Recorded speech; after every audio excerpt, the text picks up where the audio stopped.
Hello everyone, this is Venus Brown. I am here with another live stream. We're going to be watching The Last of Us, Season 2, Episode 4, the most recent episode. I get to these a little later because I have other things I have to do. But we'll talk about this for 15, 20 minutes at the most. And so if you don't want to listen to me talk about stuff, then you can come back in about 15 to 20 minutes. I will put the show on. There will be a 10-second timer, and then I will start the show. Okay. Before that, so what I wanted to talk about this time is a little bit about, so first let's introduce this episode. This episode is called Day One, so the first day after they get to Seattle. Now, some people complained about it like taking them basically no time at all to get from Jackson Hole to Seattle because they obviously skipped most of the trip. Like, they just showed them walking along the river and through the woods and stuff like that, and then just showed one overnight stay. And, that's, I don't know. To me, that's common sense. Anyway, this will be the first day after they are there. At least that's that was my assumption beforehand, and that is what is going to happen. All right.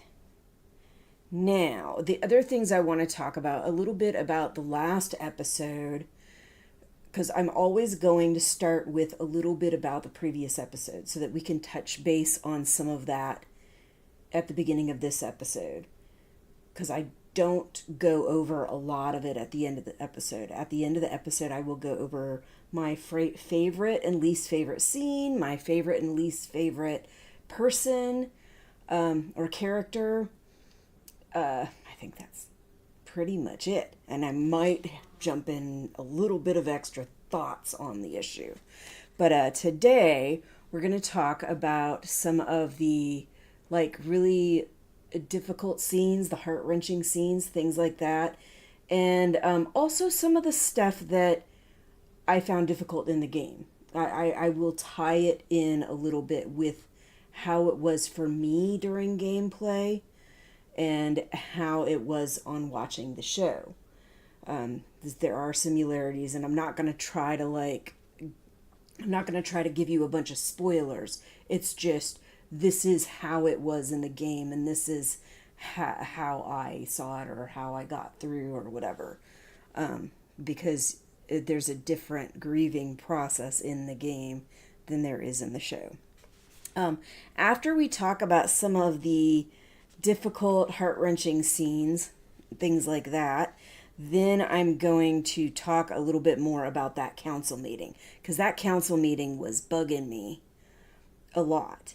And when I was watching other reactions and listening and reading people's comments and stuff, some of the comments that were being said about the council meeting and about Ellie's speech at the end were really bugging me. So I'm going to talk about that. All right, so let's start with the grieving process and some of those difficult issues. So the episode starts, and there is a person from Jackson Hole who is cleaning Joel's body, and right after she leaves, she switches places, and Tommy comes in and takes her place. And what I saw, one of the things that I kind of got out of that, it's emotional, and we don't know this other person. We don't know who Joel was to her, but she's part of the community, and she's doing this job. She may feel very strongly about Joel, she may not, but what I took from that was that this is like a way that they can utilize the community members to help kind of share the load of what just happened. Like, it wasn't just Joel died, a lot of people died, and they're going to need a lot of time and energy and effort to go through all of this all of these processes to clean these people up, to make sure they're properly buried, all of that. But also it gives each of them that are involved a way to kind of grieve and process this whole mess. And that's how I felt watching it. That's how I felt watching Tommy take over. And of course we know that Tommy has a very deep connection with Joel. And that line where he says, give Sarah my love, like, that was definitely very, very touching to me. But again, it's another way of them to help process this. And this is something that I don't believe we got in the game. So it was nice to get this on the show. The game, I felt like I got a decent grieving process, but it was different. I used different things in the game to kind of deal with this loss of this major character, that, like, we were literally playing this guy and then he's dead, and we're obviously no longer going to play him, and it really hits hard. Like, he's dead, he died in this very gruesome fashion, and in the game we don't know why. Let's see, what else?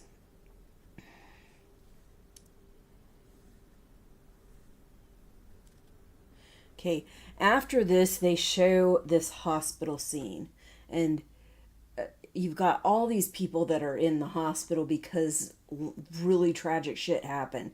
Really fucked up shit happened. It killed a lot of people, hurt a lot of people. But Ellie is in there as well because Ellie got her freaking ribs kicked in.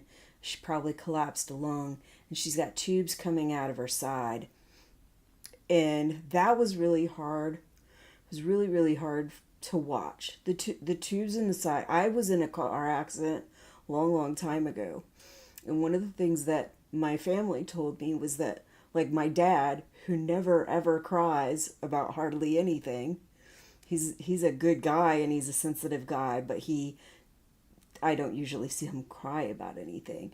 And I was told about how when he saw me with all these tubes in me, and they had to drain fluids from my lungs and all of that, it literally made him cry, which was really hard for me to hear. Like, when I see or hear other full-grown adults crying that I don't usually see cry, it makes me want to cry. That's just kind of how I've always been. But yeah, that was rough.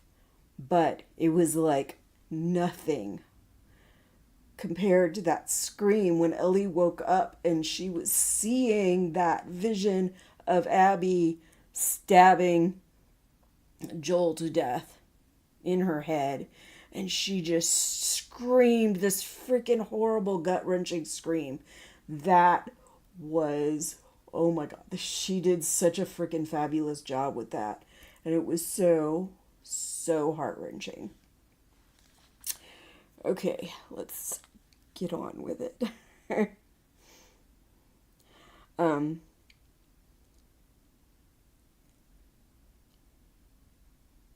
Now, these are things that happen in the show and happen on the game also. When she's going through the house, this was one of the ways that I kind of processed some of it, was just going through the house and taking my time, and not just going through Joel's stuff, but going through her stuff too. Like, there's all these emotional memories tied behind this stuff that are in this house, all these memories that happen in this house. And that was like, I like really thoroughly went through every single room, but especially when I got to her room and his room. And the scene with the watch, I mean, the watch itself holds so much symbolism and so much memories, and that was important. The gun when she pulls out the gun, like, that bothered me. Not bothered me that they showed it, but it's really a symbol of really awful things to come later on. And so that definitely was something. And then the really hard part, and I think for a lot of people, this really tore at a lot of people's hearts, when she goes into the closet and she starts smelling his shirts and his jackets. This was something that happens in the game, and it really is so emotional. No matter what scene you're watching in the game or on the show, it was so emotional. And from what I remember, when she continued on in the game, she would fairly regularly wear his shirts and jackets. So, and I don't remember if it was just like one specific one or if it was multiple, but I think it was multiple. There was just like one that was definitely, she wore it a lot more than the others. Kind of like if you think about it back on Walking Dead, back when Carl thought his dad died, and he just always wore his dad's hat after that. I mean, his dad had given him the hat, I think, anyway, but it just really kind of became the symbol of transferring this memory of his father over to him until he eventually died. Oh, I hope I'm not giving away major spoilers of Walking Dead for anybody that hasn't watched that far and plans to. I would assume that most people that are going to watch have already gone well past that. Okay.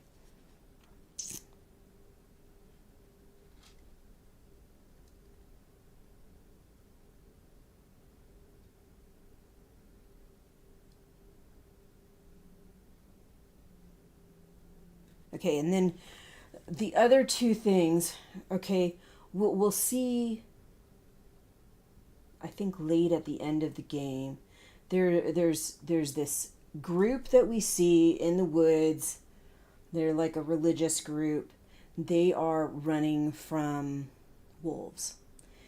And we'll see them later. They have all been killed. And when you see the little girl lying there dead with that hammer in her hand, like, that was really, really rough. But another thing that I think bothered me at the time, the fact that when we first see this group, they are literally running from their homes. They are leaving their homes to get away from these people that they see as a danger to them. And when he talks to the little girl, he says that they're not just gaining distance from their home, it's that they're gaining distance from war, from these people that are after them. And that to me is so heartbreaking, and we see some of this stuff ourselves in our own society, with people leaving war-torn countries and having to seek refuge in other countries, and then, like in our case, our country trying to pull back and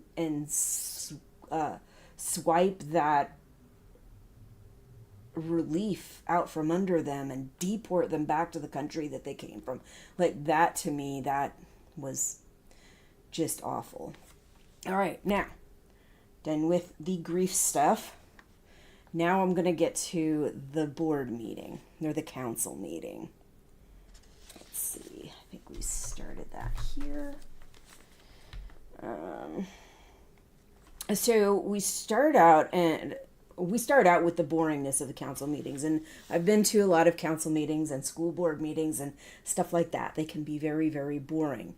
Usually when I go to a meeting, it's either for a reason that I'm there for a specific issue, or because I'm like being rewarded for something like that. But no matter what you're there for, you're sitting through this. I always sit through the whole meeting. I know there are some people that will leave after they do whatever it is that they're there for, but I always sit through the whole thing, and they can be very boring.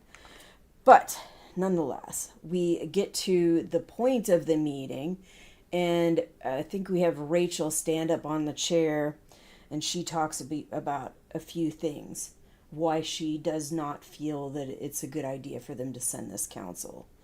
The loss of others. That granted they lost Joel, there were a lot of other people there that lost people as well. And that is definitely a very valid point. I just don't see it as the same point, because there is a difference between the reason that they lost others and the reason that Joel was lost. Joel was not lost because a bunch of infected came and invaded their home. Infected that cannot control themselves, have no, they're freaking infected. That's the reality. He was killed because other human beings that have their own consciousness, that have the ability to think, that thought this thing through, came into their community, kidnapped him, and did awful things.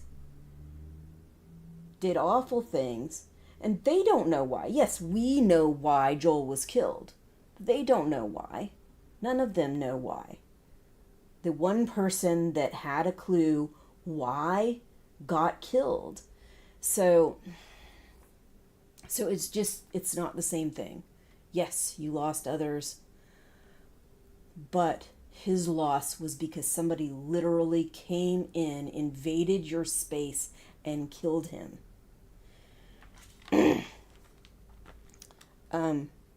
Sending others out there. Now, this was something, because she complained about them sending 16 of their best people. And this was something that I saw as a real problem. Why are they sending 16 people out? That's too much. It will draw too much attention. You know, you're too likely to have many of those people get killed. I didn't think it was a good idea. I thought it would make much more sense to send somebody really fast out, kind of by themselves or with one other person, to scope out the situation in Seattle, figure out what's going on, and then come back. Not all the way back. Like, you can have a group of people, but have them start on the trip. Because the group of people are going to move slower. They're not going to move as fast as a single or double person. And then have them report to those people, tell them what's going on, and then try to make a real serious plan. And instead, they're trying to plan everything out ahead, and having 16 of their best people leave. That to me is a recipe for disaster for the people that are leaving and for the people that are back home, because then they're left stranded. I don't think that those other people can't defend themselves somewhat, but when you send your best, you are also leaving the people that are not the best. Okay. She says then that they are too hurt and it's too soon. From what I understand, it was like 3 months later after the attack happened, and that is not enough time to get most of the stuff done. But it is enough time to put together a group of people to go after these other people that were guilty of something that was very different than the invasion that happened when those walkers went through their borders. Is too soon in some respects, definitely too soon for that many people, but not too soon to start doing something about this. And especially since they know who these people are and where they are now. And it's a refrain that I've heard so many times. Anytime you try to talk about something, about doing something about something that's really bad, which happens in this country every time a freaking gun crime happens, every time a mass shooting happens, anything like that, you get these refrains for needing to do something, and over again, every single time, we'll hear that it's too soon. It's too soon, and then by the time it's late enough, it's far enough into the future that people feel like it's something that you can talk about, the next shooting has happened, or multiple shootings have happened. So then it's like, when is it the right time? It's never the right time. But anyway, I should really get on with this because I'm 20 minutes in. I need to get going. All right. So, okay, then we get the guy that says the bit about being forgive to be forgiven. And I think I said my piece on that in the last episode, that leaves everybody, like, it leaves everybody open with no recourse. This really awful thing happened because these people did this really awful thing, and you're going to do nothing about it and just brush it under the rug, and that's not right. But then he says that mercy is what separates us from them. And God, like I said, like, you're does it really, because I find it very, very hard to believe that they'll have raiders coming into their place and they're not going to do anything about it. That they would think of it as, oh, you just forgive and be forgiven. No grudges. I highly doubt that. I highly doubt that's how they operate this. This is a community. And as a community, like, you form communities so that you have this sense of camaraderie, but also so that you have this sense of safety. And especially in the middle of a freaking apocalypse, you need that kind of security and safety. And what message does that send to everybody else? If you're like, forgive and be forgiven, no grudges, this is what separates us from them, you're giving them no sense of security. All right. And that's when Seth chimes in that, no, these people came into our house. They did this stuff. So it's the same message. Like, you're just telling people to walk all over you, and you're not going to do anything. There won't be any consequences. Now, Ellie's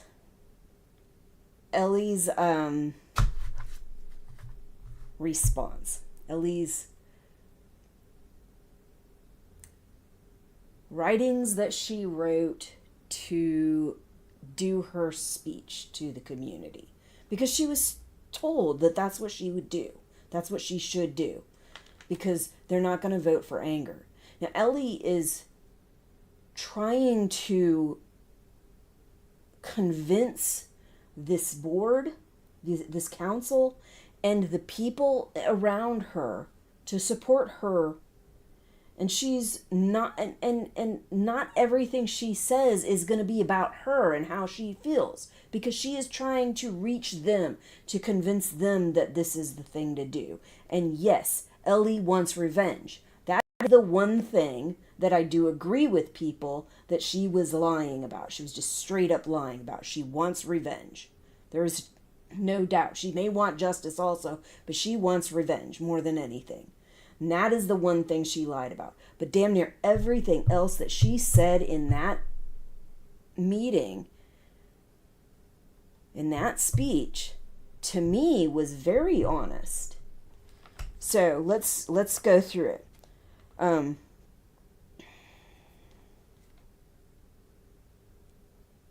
She starts out saying that how she needed to write this down because she usually just says whatever she has to say.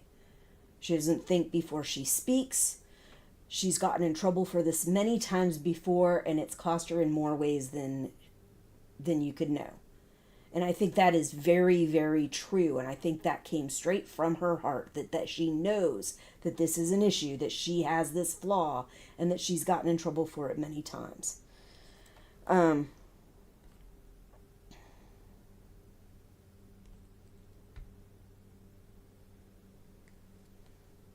she says that, that she knows that this is the wrong time, that they don't have the time and the resources and all of that, but that she cannot afford to keep waiting, something like that. And I don't think that was wrong either. Like, I think in her heart In her mind, she feels she cannot afford to waste another minute. And honestly, if you look at what happened with Abby, with her waiting for years before she got around to trying to get revenge, that stuff just festered. It just festered and grew in her soul. They presented it on the show as if that was her plan all along. But I don't feel like that was the presentation in the show. She was a little kid in the show. She just found out her dad was dead. She was devastated. But I don't think there was any discussion of, I'm going to go and kill this guy and I'm going to do it nice and slow. Anyway, you let things fester like that and it makes them worse. And it makes the soul of that person worse. And it wastes their life away. So I think getting it done and over with then is probably the better way to go. No, you don't want to do it half-cocked like Ellie would do if she was completely on her own. But you want to make sure that it gets taken care of. And then there are people that are with her that care about her, that know what to do, that help plan it, that make sure that they take the correct steps. And that can check her, because she needs to be checked. She is much like Joel in that respect. And if Joel was in a situation like that, he would need people there to check him, because he's going to go off half-cocked and he's going to do shit that he shouldn't do. All right.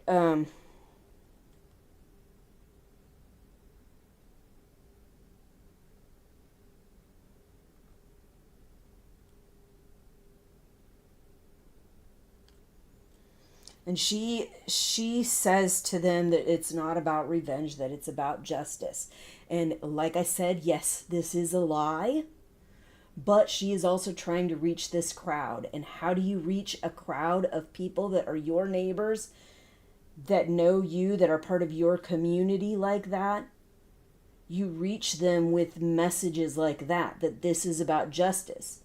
And your community is going to want that kind of thing. They're going to want to know that if they're in a similar situation, that you will have their back. And that's something she also brings up.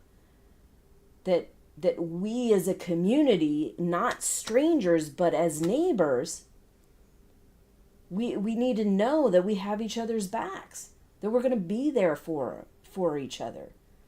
And that if something like this happens, you will stand up with them and help support them. And I think Ellie has too much in her past history where she has felt abandoned, estranged, not supported, like she can't count on people. Joel was the one person she could fucking count on. And she could probably count on Dina too, but I don't think she realized quite how much she could count on her.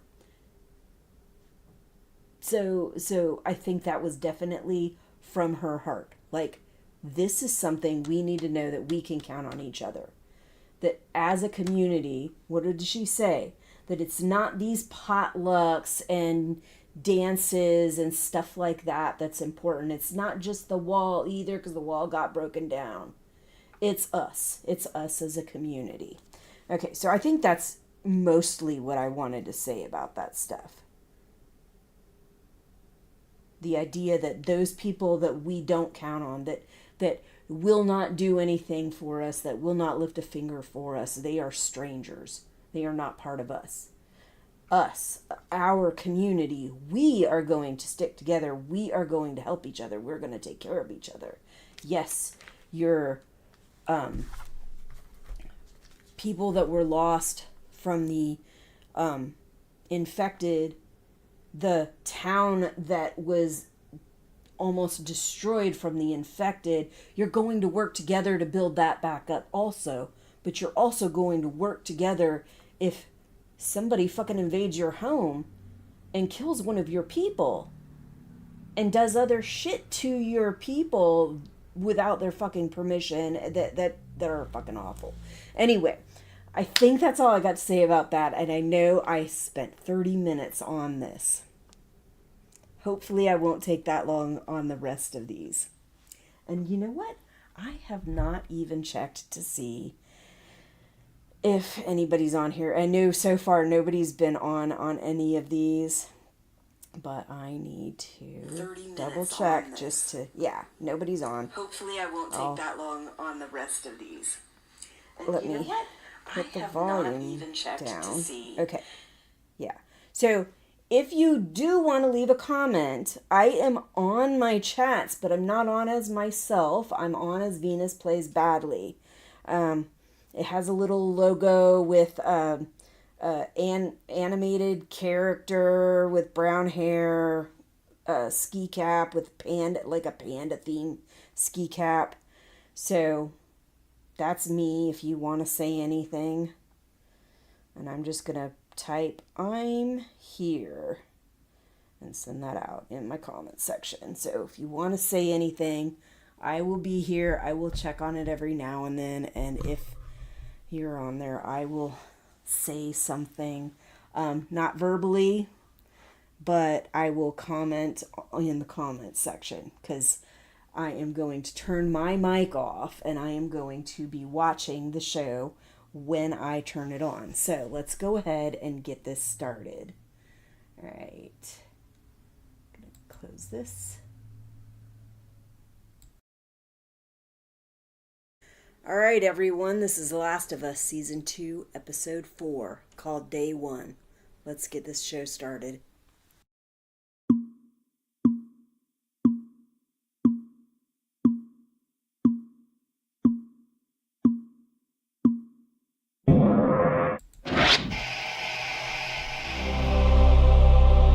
Hopefully the brightness doesn't wipe me out too much.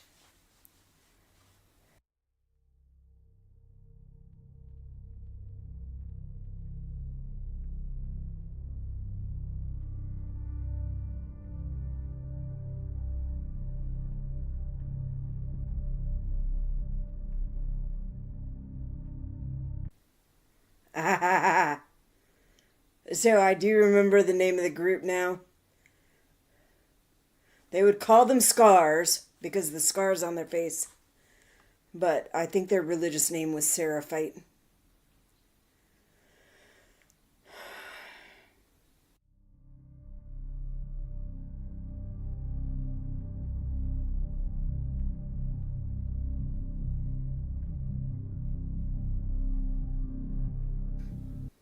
Disseminating.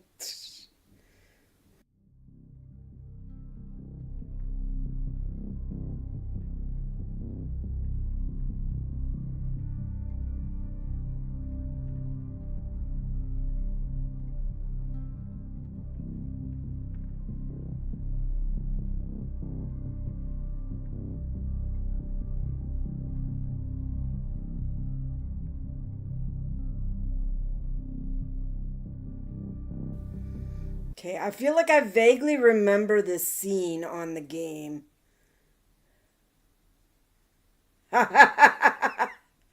Although I don't know if they talked about any dissemination things at the voters. Fucking call them. Who cares? Because we took away their rights. Took away their right to vote, and somebody started calling them voters to mock them.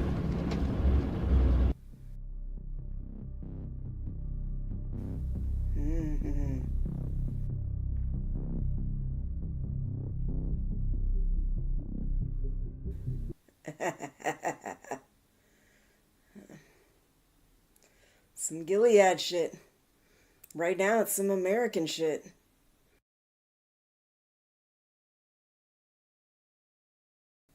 I mean, we'd like to believe that that would never happen in America, but all kinds of shit is happening in America that would have never happened in America before.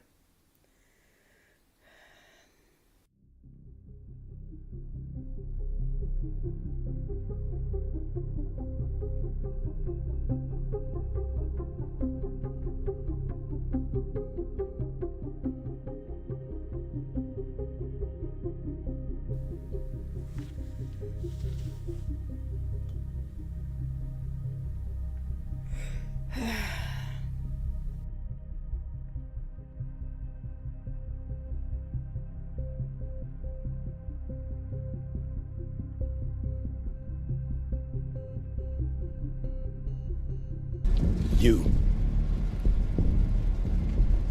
Come with me. Learn something.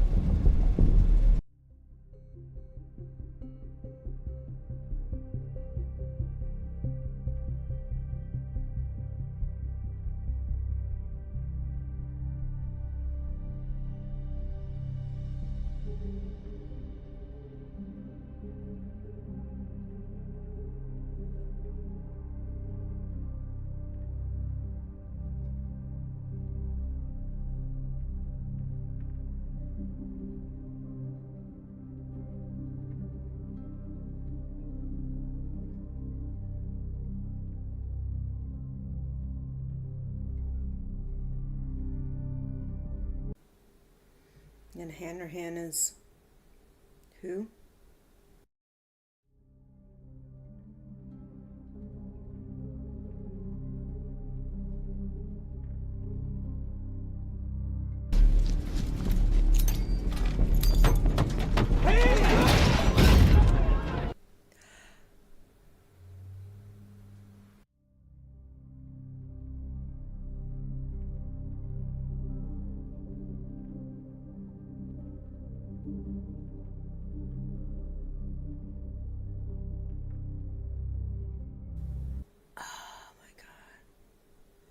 I don't remember if it happened this way, but it's possible. I just remember a bunch of them shooting off at the mouth, get killed.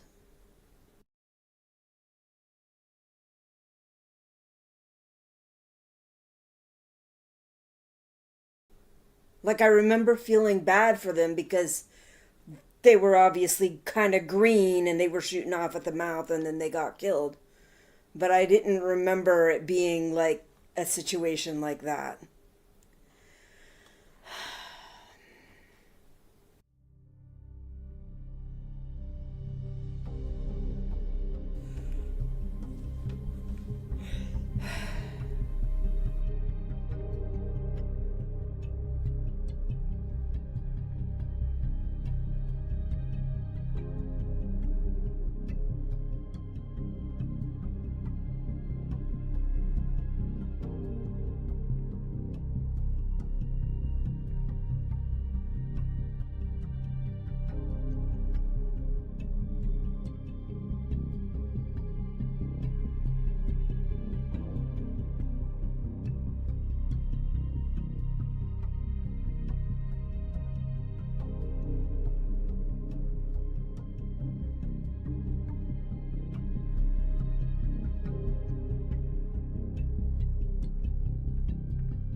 11 years later after that. So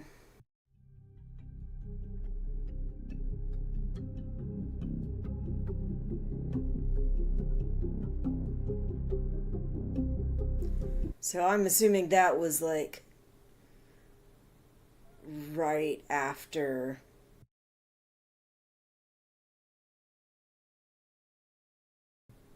the outbreak, maybe? That's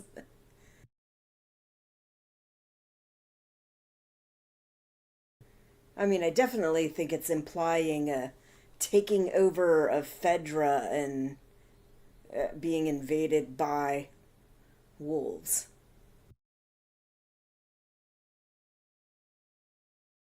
Treachery.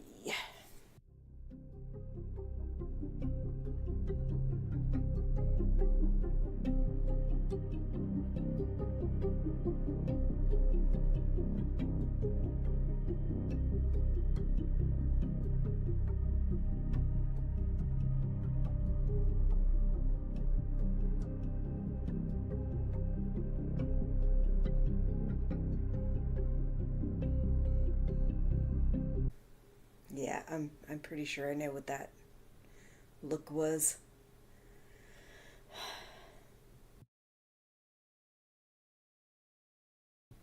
My camera's sitting right where her hand was, so I couldn't see if there was something, if they were showing something in her hand, but I'm pretty sure I know what it is.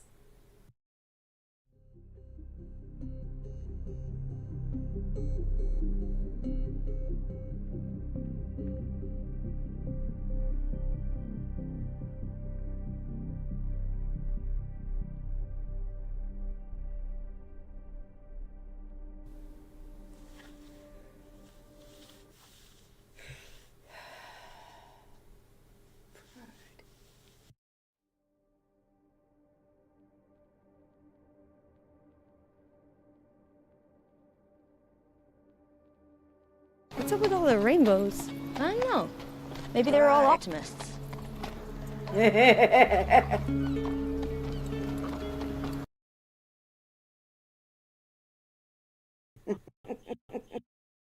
is interesting.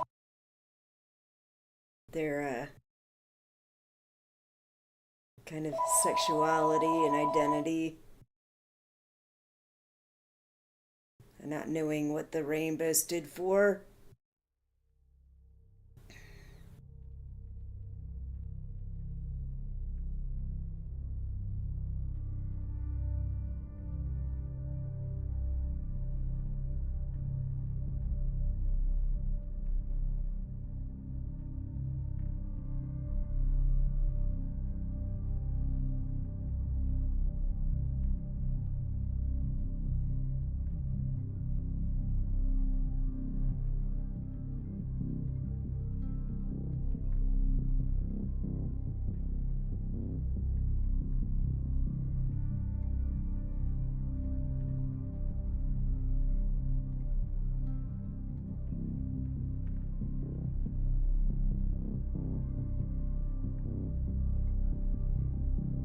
Yeah, I would imagine they would have no idea how heavy a door on a tank might be.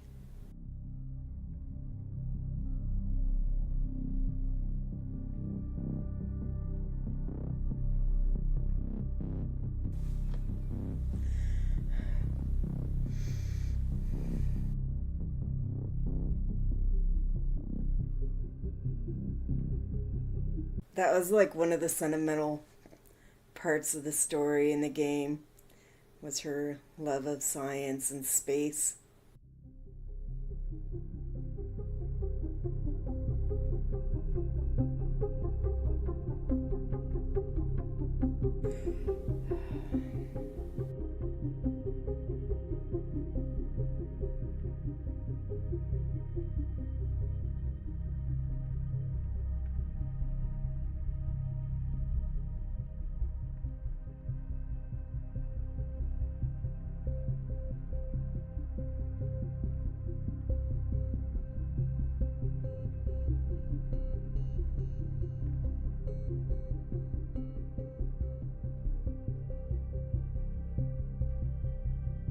This is why it's important for somebody like Ellie, who is a hothead, who wants revenge, to have people there to check her.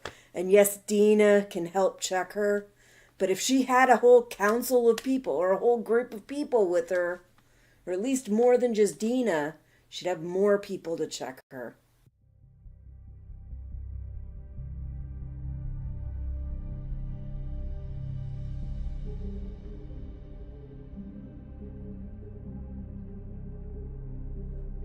I definitely didn't agree with the council trying to send as many people as they were voting on.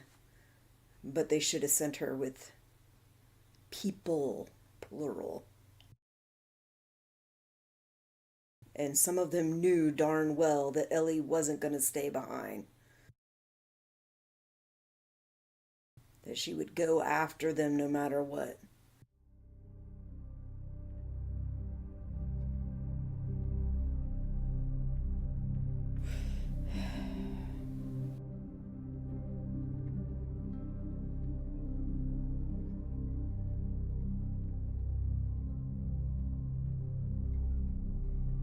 I was playing the game a couple days ago, and on the game I was going through one of the music stores.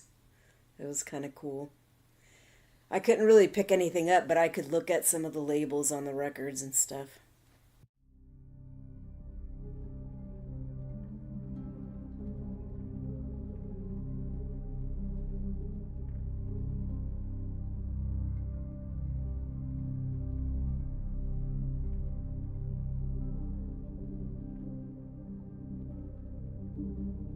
I wonder if this is kind of a replica of that store that I was in.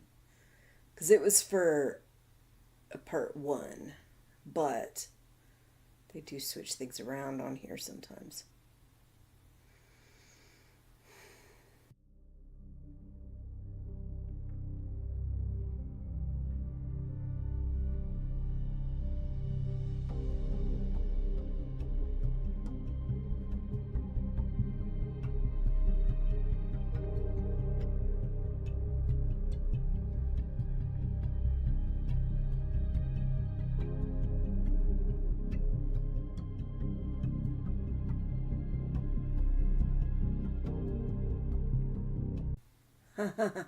And I remember doing the guitar playing or whatever in a place sort of like this. It just seemed much bigger. This seems smaller, so it reminds me more of the store I was in Per One. Whereas the thing I remember her playing the music on seemed like a really big place. Like a theater or something, like a music theater or something.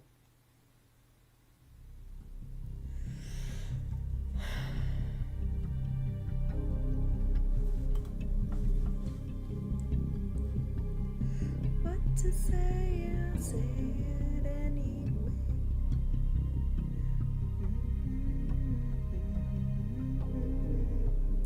Shying away.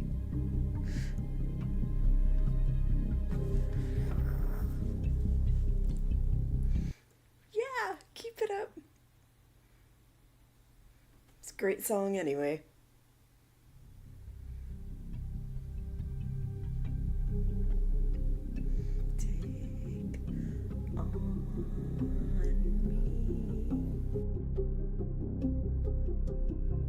Take on me. Take me on.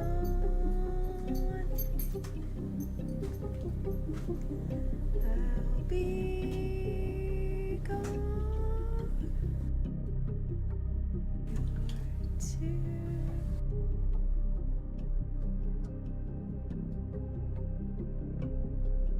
If you haven't seen it, look up the video for Take On Me. It's interesting. It's an 80s song, but it's kind of cool.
Make us beef jerky.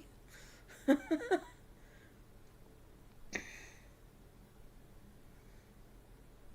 think it'll be taking you a good long time to make beef jerky.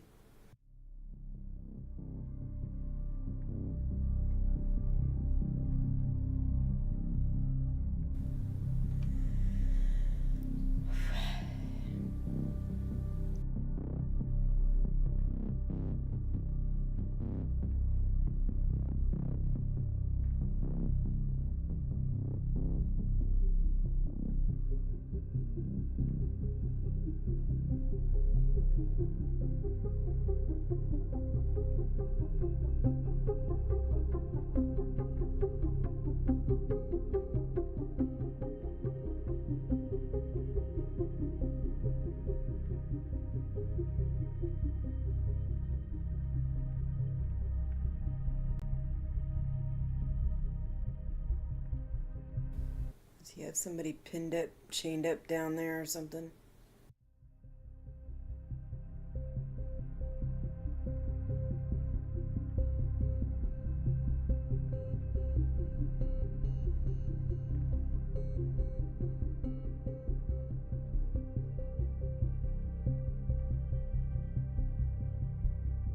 But one day, I will own a Mauviel saucepan. A With single lid. saucepan with a lid. I mean, I usually buy just a box full of pans, but I try to get decent ones. They need to be like nice and strong so they don't bow after they heat up too long on one of the big pans.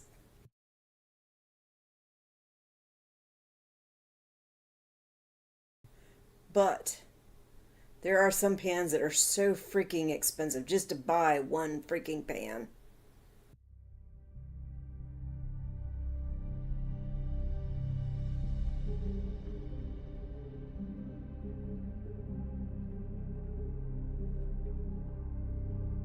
Is this one of the scars?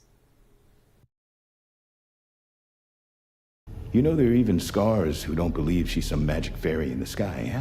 Some of you actually understand she was just a person. Heretics.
And this is how the cycles continue.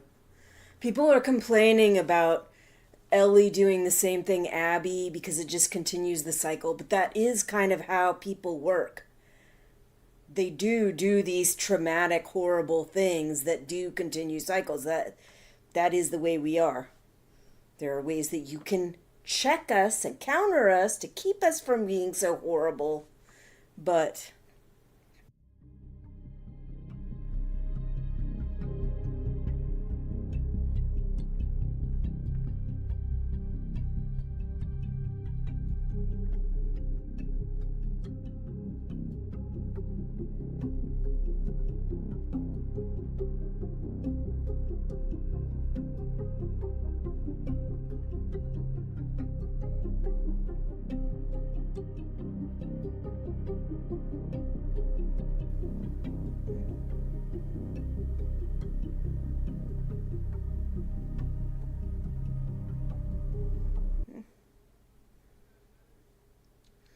which is a more gradual and effective method than you used.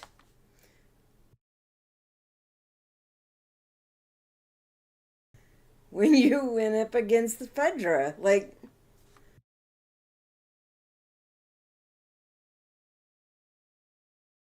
that was helpful, wasn't it? Scar got what he deserved. Right. Fucking animal. Right.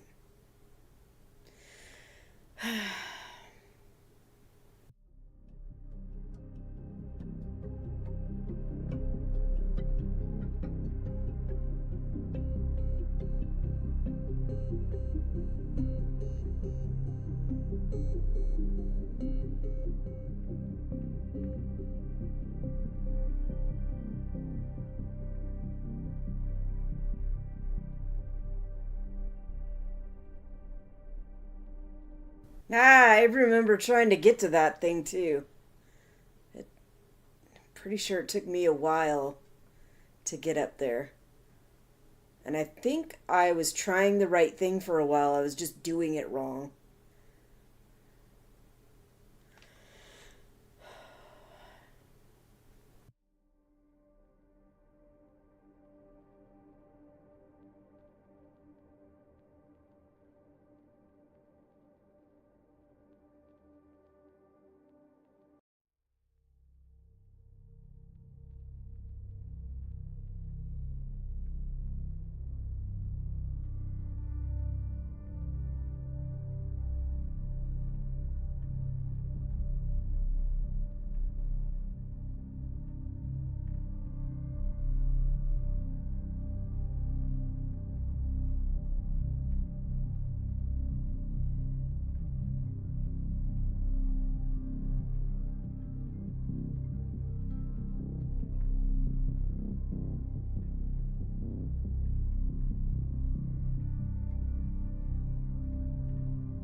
take the bows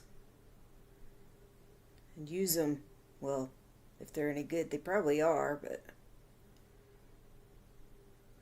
they certainly seem to have done the job.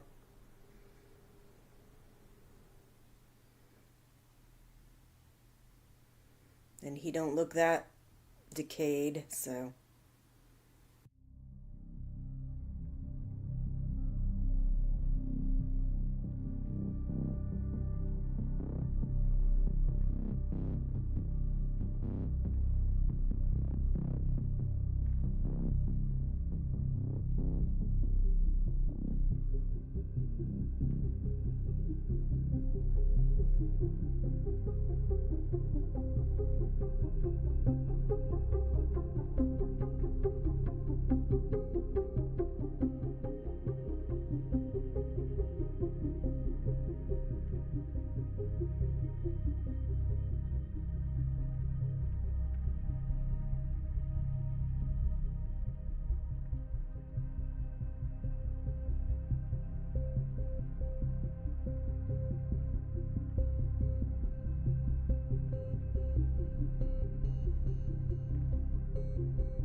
I don't remember how this part went. I remember coming in on the game and seeing them hanging like that. But outside of that, I don't remember how this went.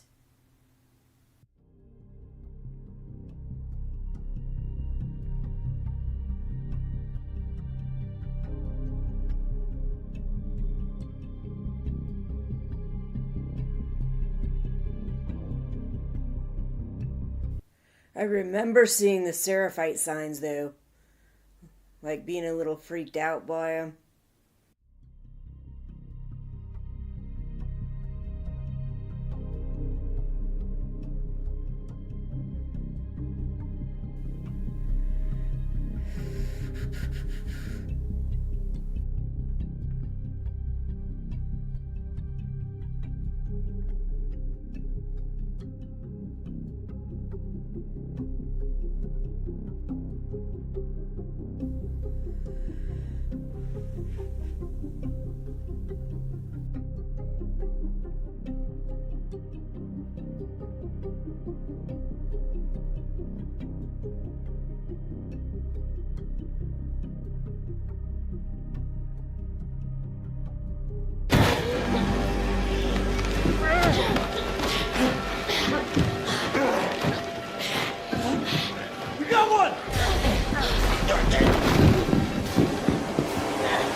Oh, God.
Maybe. Is it like subways, probably?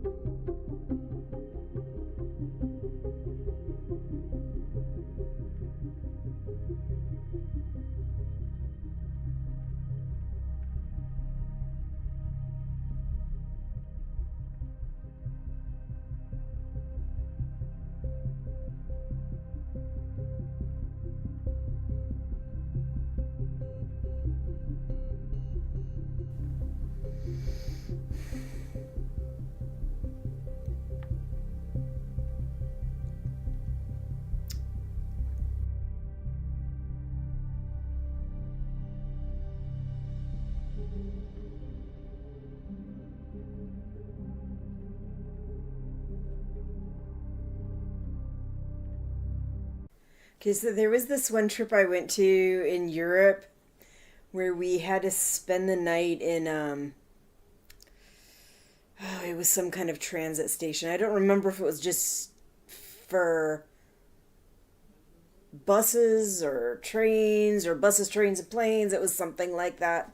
And it reminded me so much of like I've played Last of Us and Resident Evil and Silent Hill, and there are parts in all those games that it's like they're in some kind of transit area like this, and it just reminded me of that. Just like old, empty, nobody's there transit station. I mean, there were people there, but it was very few. So it was just kind of creepy.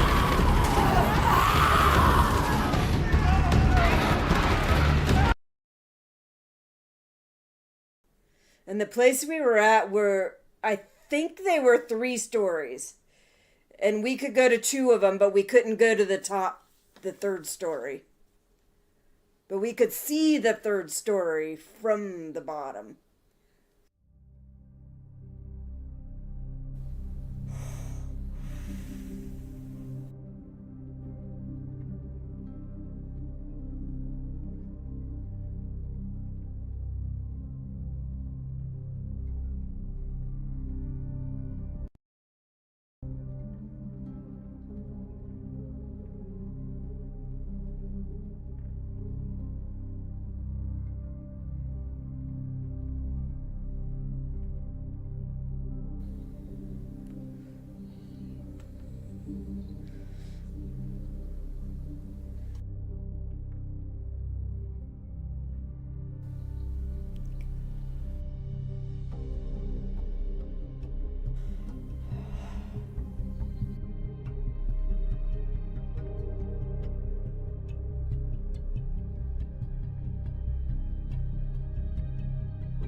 She does a really good terrified face.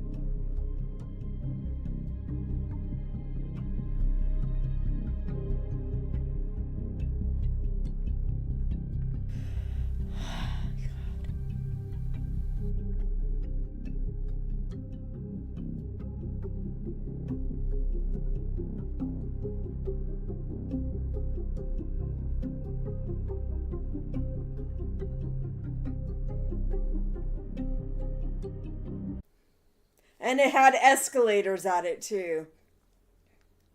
That of course weren't going because it was nighttime.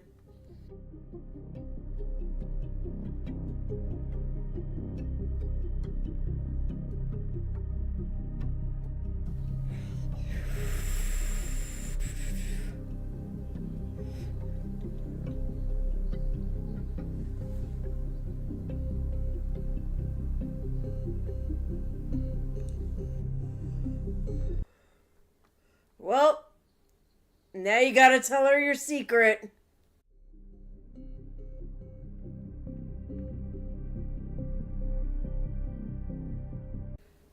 Go, get the fuck out of there.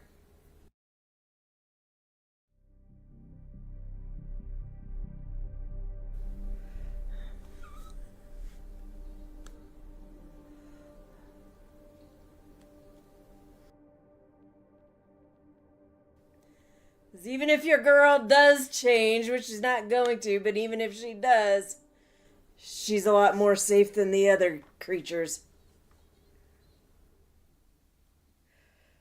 This, I think, is the place I remember practicing on the guitar in the game.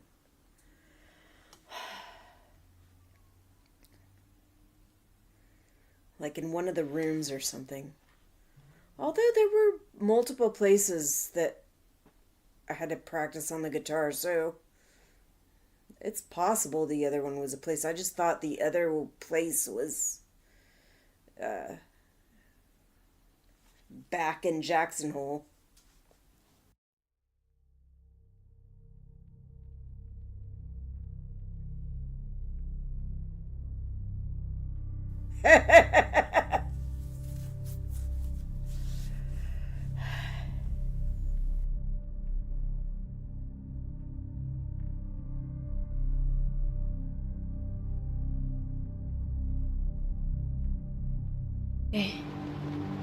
Okay, I know you're scared. Please don't. But I need you to understand something. Please don't make this any harder than it has to be. Wait! Why did you do that? Why the fuck did you have to do that? Please listen to me. I would die for you. I would. But that is not what just happened. Fuck. I'm immune. I can't get infected.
And I think that did happen in the game.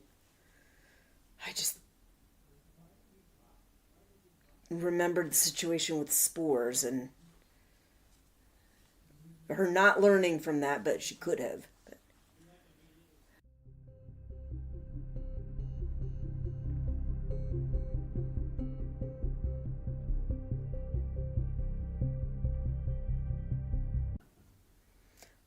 You got some splaining to do, Ellie.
I was pretty sure in the store she was looking at a pregnancy test. This is a different reaction. I'm pregnant with somebody else's kid. Let's make out. It's time.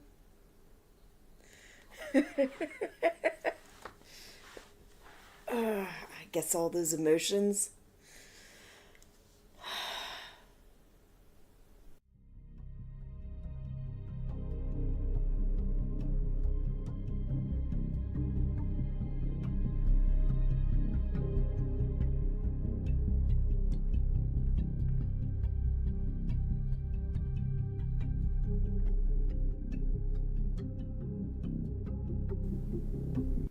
But yeah, a couple people had guessed it in some of the reactions I looked at that last week when she threw up, that might have been it.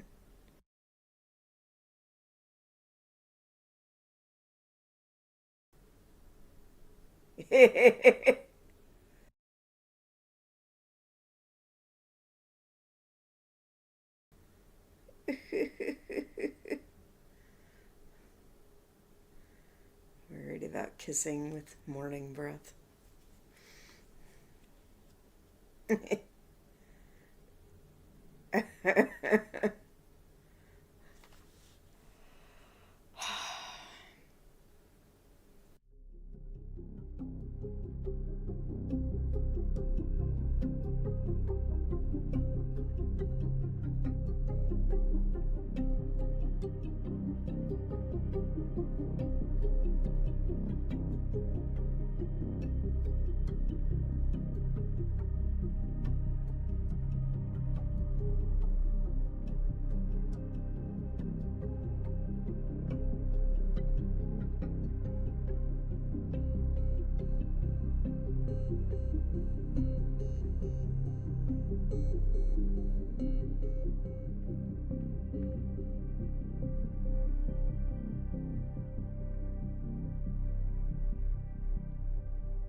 Good point.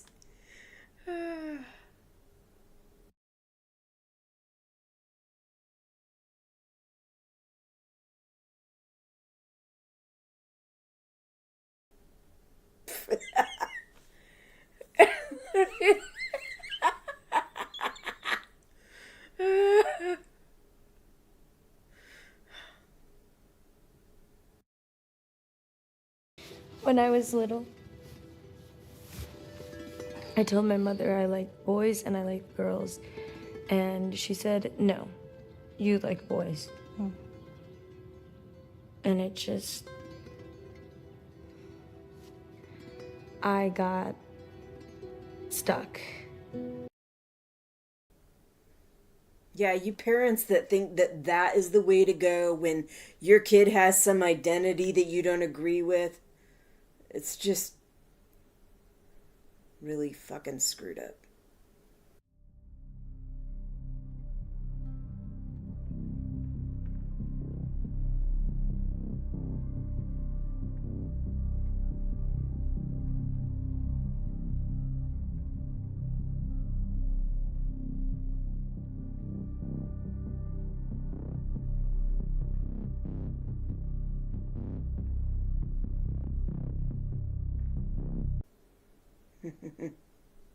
But really, a person's identity doesn't change because you force them to or because you discipline it out of them. Their identity's still the same. They're just fucking hiding it and they're ashamed of it because you made them ashamed of it, which means you made them ashamed of themselves. And that's just freaking wrong. Like, don't do that. Don't fucking do that. It causes so much more harm than you understand, than most people understand.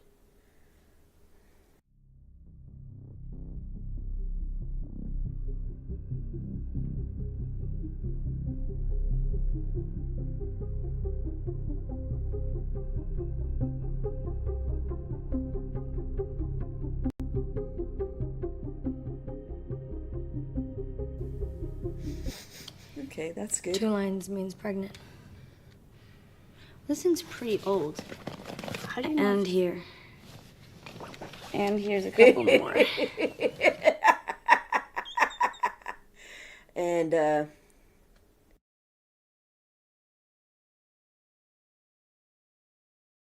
false negatives are more likely than false positive.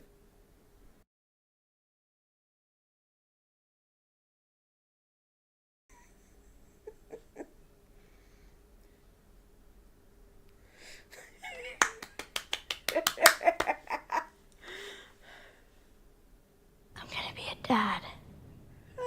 Yeah.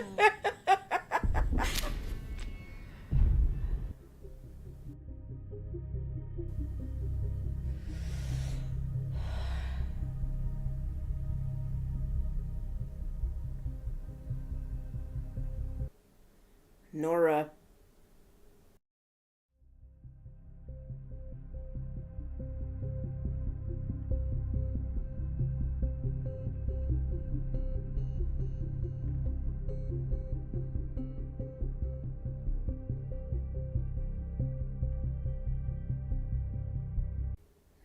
I thought they were going to hide. Because in the game, I know there were like small little rooms in that building that they were in that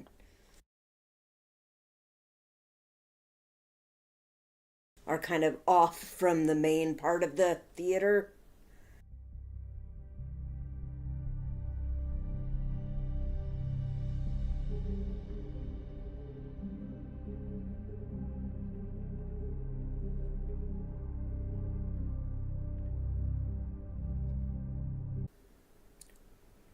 What white building? They all look white to me. I mean, a lot of them look white to me.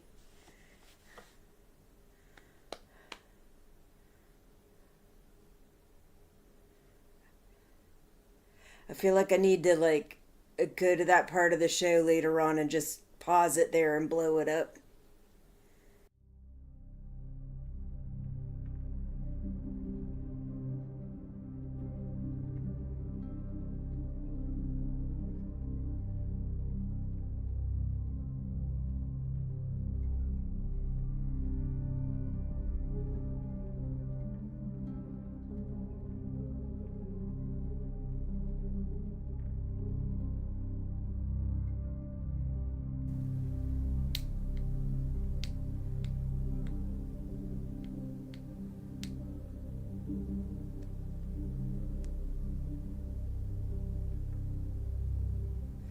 Well, it looks like that's another thing they're doing different from the game, in at least from what I recall. When they were in that theater, 2 of the others from Jackson showed up. And on this one, they're still by themselves. At least I think. They haven't left there yet, but it seems like they're getting ready to. And I'm pretty sure those couple others showed up before they left that theater. Alright. Well, I'm going to switch you on over to my real life self, my live stream. Hello, everybody. I am back. Let me turn my copy off. I think there was a little block there at the end that, like, where it went black, that I was missing something because my timing went off on it. It's all pretty much perfectly lined up until I got to that spot, and then I could tell it was a little off. But anyway, all right, let's see. So I got this written down. This is one of the reasons that I do these pre-recordings. It's easier for me to keep in control of them anyway by pre-recording this stuff and then putting it on here. But also I have time to think about what my favorite things are and stuff like that. Whereas otherwise I'm going to just be sitting there trying to think, and it could take me a while. Alright.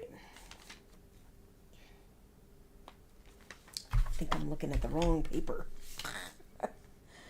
Oh gosh. Alright. So, okay, so I started out, there was this scene at the very beginning where they were showing how the wolves kind of took over Fedra. And I thought it was kind of jacked up, but there was this line where the kid asks about why they call them voters. And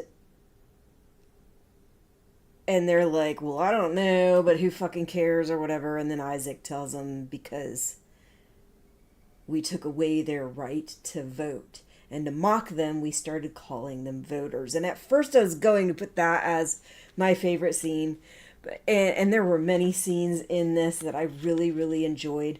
But I think the one that really got me the most, and maybe this is the case for a lot of people, but when Ellie played Take On Me, that just, oh my gosh. I love 80s music, and I know some people don't. I know some people think it's cheesy. The clothes in the 80s tended to be gaudy. Like, there's all kinds of things about the 80s that weren't great, but I love a lot of the music from the 80s, especially like the pop British rock invasion music and stuff like that. That stuff, some of my favorites. And this isn't one of my favorite songs, but I still really liked it, and I really love how Bella did it. I thought Bella did a fucking beautiful job. So, favorite scene was the Take On Me scene. I so thoroughly enjoyed that. Okay, worst scene. So I ended up putting the worst scene near the voter scene.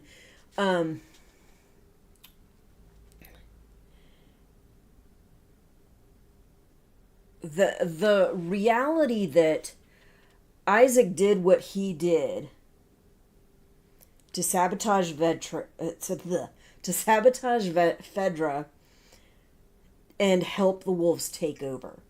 I think he really saw what Fedra was doing as a major problem, and I can understand that. I can see why a bunch of that stuff he would look at as a problem. I mean, from what I recall, there was a lot of little shit that they were doing that was really fucked up. And I wouldn't at all doubt that if something like this happened in our own country, our government would do all kinds of fucked up shit that I would find very appalling. And I've been in the army. And for the most part, I did not have a problem with most of the stuff that we were commanded to do in the army that was going down while I was in, stuff like that. But I know there have been things that have definitely happened in our military that I find completely appalling, that I would completely disagree with, that I would have to consider myself a conscientious objector towards some of it. But he did this. I truly think a lot of these people did this then to fight back against oppressions that they felt that Fedra was engaging in and corrupt behavior that they were engaging in. But then you see later on, Isaac turns around and he is engaging in some really fucking nefarious behavior. And you see that conversation between him and the Scar later on, where where he's like, how could you kill this kid? And he's like, how could you kill our kids? And he's like, oh, well, we only do that to defend ourselves from you guys killing our kids. And he's like, we only did that to defend you from killing our kids. And it just back and forth and back and forth. It shows this cycle that exists in humanity. Humans are like this. They engage in cyclical behavior that can be very difficult to break. And we do it also with wars and battles and various vendettas and hate and isms and all kinds of shit. But it was just like this sample of, he did this really fucked up thing. I mean, in the first place, I have a hard time with this. He was in this mode of service and then turned around and killed all these people that were with him. And to me, they were just green and stupid young kids. That doesn't mean that they should be killed. But I get it. They're trying to take over, and you can't take over by being soft about stuff like that. But still, it was just so messed up. But the later on stuff just kind of echoed how messed up it was. That they did this most likely in objection to a bunch of corruption and horrible shit that was going on. But then they turn around and they become that same kind of thing that they were fighting. All right, so that was the worst scene. Okay, VIP of the episode, I'm giving to Dina for providing the brains in their endeavors, because Dina is that only one and only person that is there to check Ellie in all her rage, because I guarantee there's shitloads of rage in her right now, and she may not be showing it, we may not be seeing a lot of it, but it is there. And even without that rage, Ellie is a hothead. Ellie acts before she thinks. She does things that can get her and other people hurt or killed, and Dina is there to freaking check her, to let her know, to, give her little cues. Hey, we see this big freaking satellite up here that says WLF. They're just freaking advertising. Well, Ellie, stop. Think about that. What does that mean? Like, she doesn't even have to tell her what it means. She just has to get her to stop and really think about it. I mean, she does kind of spell things out for her a little bit, but not completely. And that is important. That's something that Ellie really needs. So I'm glad that Dina was there to provide plans, because Ellie wasn't going to go out with a decent plan. Ellie was going to go out planning the vendetta part, the revenge part, but a lot of the other stuff that she's going to need to survive, to make it there, to do all that, she's not going to think. She's not going to think of it. She's not going to entertain it at an appropriate time. So it was good that Dina was there. And like there's just so many instances, but that doesn't mean that Ellie is not providing positives. There are things that Ellie sees and notices right away that Dina doesn't. So the two of them together, I think they make a very good team. They really counter the parts of each other that need to be countered, and they work with each other in ways that really benefit each other. And I find that very, very nice. Very nice. Okay. Let's see. Piece of shit for the episode. I mean, you might have already noticed for what I said at the beginning about Isaac. Isaac, because that whole, like, starting out seemingly to fight this corruption and just, like, fight for something better, and then becoming exactly what he was fighting against. So, and like the kid that he brought in with him, because you could see the kid was green, but he was willing to ask questions. He was curious enough to ask, well, why do we call these people voters? He had enough guts to ask, even though he probably knew that they would make fun of him about it. And so he takes this kid with him and demands that he make a choice. After he blows up these guys, he tells him to make a choice. And the alternative is the kid's gonna get killed if he doesn't choose the way he does.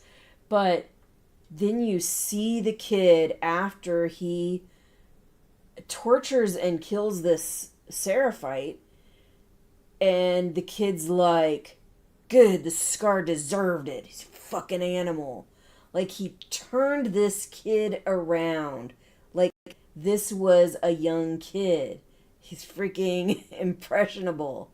And the impressions that he got from you created this. Like, to me, that was really jacked up. Like, basically, Isaac created this kid that is just blind to what he's doing and continues to follow it and think that it's like exactly what needs to be done. And he looks so like just blind to what he's doing. He looks so like a cultist, just blindly following the leader because he thinks he's the greatest thing, because he's been just brought up in this for long enough that he just isn't seeing the problem with it. You know, and it could have been different. Could have been so much different, but, you know, those cyclical things that are so difficult to break, sometimes they infest everybody, even the people that you think are really freaking good and awesome. And the people in this show are humans. They are not representing good, awesome people. So when people start making arguments that Abby's the worst thing ever, Ellie's the worst thing ever, Joel's the worst thing ever, blah, blah, blah, blah, blah, blah. Like, no, all of them are humans, and all of them are reacting with human emotions. All of them are dealing with the situation in the way that they are going to deal with it. I don't think Joel started out as a fucking crazed killer, but his freaking daughter dies, and then he's stuck in this freaking apocalypse where they're being asked to kill a bunch of people. They're being asked to dispose of a bunch of people. And so he's having to deal with this day after day after day, and he builds up this just like willingness to hurt and kill a lot of people. And even before the thing with the hospital happened, Joel was not a good guy. And from what I recall, he would be the first to say that he was not a good guy. He did a lot of horrible things. He wasn't there to make people feel good or to help anybody or benefit anybody. He's trying to survive in a fucking world that's incredibly difficult to survive in. But I don't think he started that way. And I don't think that Ellie started that way. The stuff that the psychiatrist or psychologist said that last episode, like, you've given up on these people and claiming that it's a matter of nature and nurture, and that nurture just doesn't have that much effect. But I think a lot of what Ellie does and what Joel does is because of that nature or that nurture thing, because of their experiences, because of all the fucked up shit that they've dealt with. And that she says that she's been a psychologist for 40 years or whatever. Yeah, so you should know that, like, most of the people that you're dealing with are probably have serious issues. that need a lot of work, and they've got a lot of trauma, and you have to deal with that. And instead you're like, some people just aren't worth saving. Like, you're not even trying. And I just find that appalling. But I think I have been on here long enough. I like, the more I think about the psychologist Gail, the more it just irks me. Really, really does. But yeah, just everybody keep in mind that these are all human beings. They are all reacting to the situations they're in. They do not have proper therapy. They do not have medication. They do not have most of the shit that you would need in order to maneuver in this world in a more healthy way. Which is why Gail says she's freaking drinking and smoking pot all the time. When people can't get the kind of help that they need, they often resort to coping mechanisms that are unhealthy, because they help them to cope, and because they don't necessarily know any better, and plus they become addicted, and whether it's addicted to drugs or addicted to a certain behavior or whatever, that's a reality. They're trying to cope with awful shit. They don't really know how to properly cope with it, so they cope with it in whatever way they can. And very, very often when we don't know how to cope with something, we tend to cope with things in unhealthy ways. I do think, though, the psychologist who said that there's nobody there for her to, process this stuff with, because there are no other psychologists, she should be freaking training people. She is getting old. She is not getting any younger. She is going to die sooner rather than later, whether it be from natural causes or not. She should be training people, multiple people. I can't guarantee she would do a good job, because some of her ideas are just really appalling, but I think even people with bad ideas can sometimes teach the right things. So maybe if she were willing to leave out some of her biases and try to make her trainings a little less biased, maybe she could do a good job. But she should be doing something. You teach one person, have them teach other people. Have those people teach other people, and on and on and on. And then that way you have more people to do your job when you are no longer there to do it. And she's apparently not doing that. Anyway, it's time for me to go. I will see you next week. I'm not sure exactly what I will talk about next week. I'm thinking maybe Dina's and Ellie's relationship, because I haven't really talked that much about my feelings about that. So I think because I was tying a lot of my expectations to that scene in the store where all that weed was, because that's where we really got to see that Dina and Ellie had a thing for each other, and it was mutual. But because that didn't happen there, and it happened so differently, I've been kind of holding my opinion and statements about that stuff in. So I will talk about it the beginning of next week when I do my next live stream, so that we can live stream episode 5. I'll see you then. Bye.